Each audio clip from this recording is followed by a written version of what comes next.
Yes, let's go ahead and please take us. We're going to rewind a little bit. Go ahead and go back over some of the things from the last program you wanted to make comment on before we begin moving forward in your story. Okay. Well, the first thing, when I listen to the program, I usually don't like to listen to myself talk. A lot of people don't like to hear themselves, and I especially don't like to hear myself. I'm my worst critic.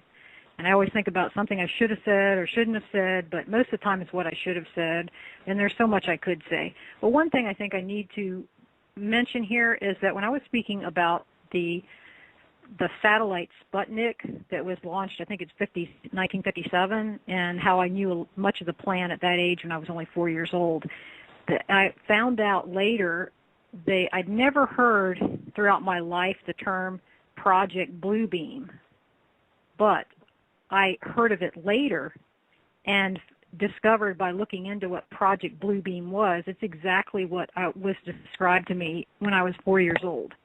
But the problem here on the program is I said Blue Book, which is something entirely different. I was speaking twice. I mentioned Project Blue Book, but what I meant to say was Project Bluebeam, two different, completely different things. So just to make that clear.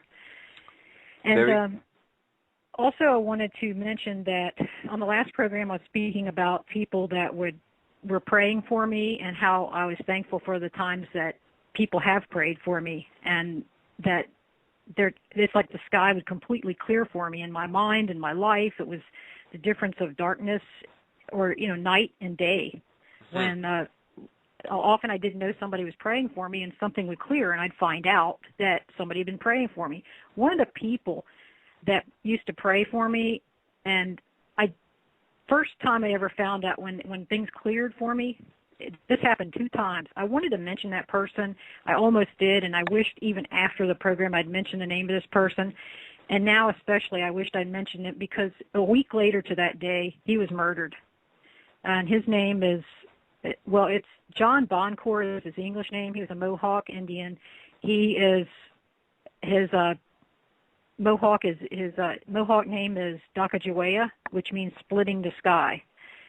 He and I we weren't close the last few years, but it's one of those things where you have friends where you can be spiritually close and you're not in touch, but yet you never lose touch. And I have to say that when that man prayed, things happened.